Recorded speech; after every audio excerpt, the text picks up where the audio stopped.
Hi, I'm Kevin the Prepper Chef. Today, we're going to make tomato sauce out of freeze-dried ingredients. So come along and let's see what's inside. Okay, the first thing we're going to use is tomato powder. Along with that, I've got onion, garlic powder, Italian seasoning, basil, and salt. So, let's get our pint jar with the funnel already in it, because the funnel is going to help a lot.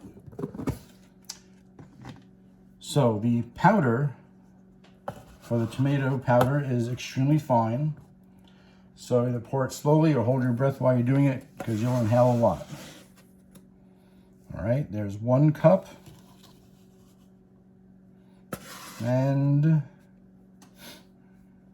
a ½ cup. So 1½ cups of tomato powder.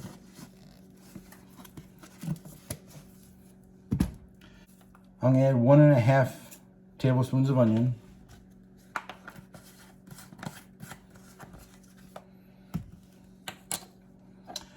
I'm going to add 1 teaspoon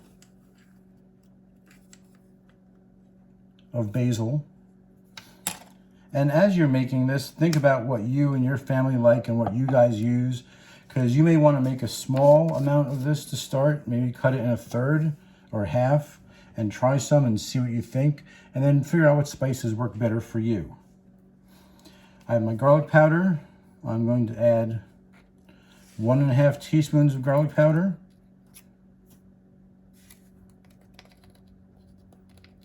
One and a half teaspoons of garlic powder.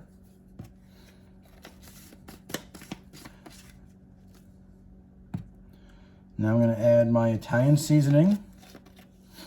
I'm honestly only going to do a ½ teaspoon of this because this stuff can be kind of potent. So a ½ teaspoon of, and I'm using Mrs. Dash Italian. You can get your regular Italian. This is salt-free, which I know is stupid since I'm adding extra salt to it, but it is what it is. Then I'm going to add ½ teaspoon of salt to it. And I'm adding the salt because, well, the recipe I have says to, but it gives it a little bit extra kick, a little bit extra flavor. If you are low sodium, then by all means, take the salt out. Maybe if you want, you can add a little bit of extra onion or garlic powder. And like I said before, if you take some of this and you try a smaller batch of it and see what you think, then you can figure out for yourself what works best. All right, so one of the things I'm going to do here is I'm going to put a lid on it. Put a lid on it.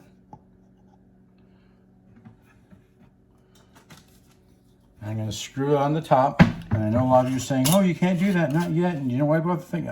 I know. Right now I'm just shaking it to get everything dispersed better, because you can see right there is where it all is. So I'm going to shake it for a couple minutes. Which if you have a little kid who likes shaking stuff, with the exception of it being in a glass jar, this would be a good chore for them to probably do if they want.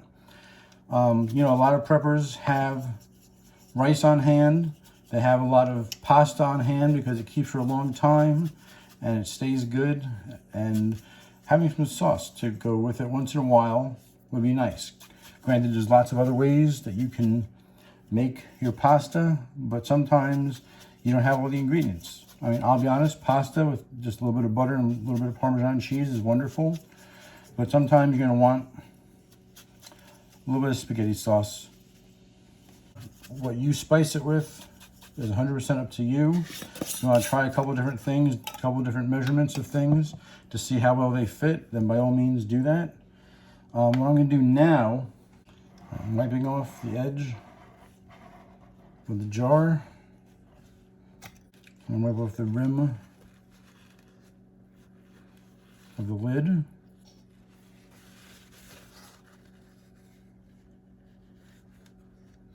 All right, now what I'm going to do, because this is mostly powder, And I have a vacuum sealer. They say you should put one of these cupcake liners on top so that your vacuum sealer won't suck all the powder up and shorten the life of your vacuum sealer. Check the seal. If you really want to check the seal, put the lid on. And usually I do it before, but this time I will just write the directions on top of how much water to add for how much of the powder, because you're clearly not going to use the whole jar in one sitting. Unless you're cooking for a lot of people, then you can. But if you're just cooking for 2 or 3 people, then a little bit will go a long way. Okay, so right here we have a pot with 1.5 cups of water in it. When it gets to boiling, we're going to add 1/2 cup of the spaghetti sauce powder that we just made. We are going to lower the heat then down to a simmer and let it simmer for about 10 minutes.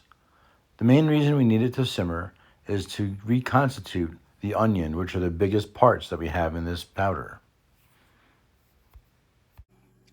All right, so I got some small bubbles coming up, and I'm sure you can see the steam.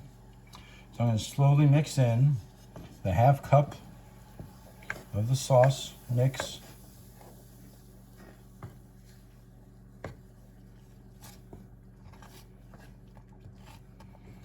It already smells really good. I'm going to lower it down to a simmer.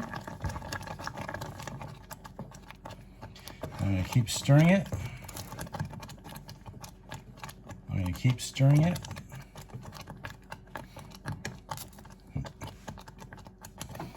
All right, look how thick that is already.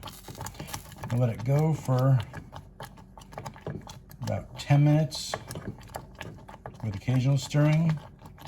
Right now I'm trying to get it to stop popping while I'm stirring it.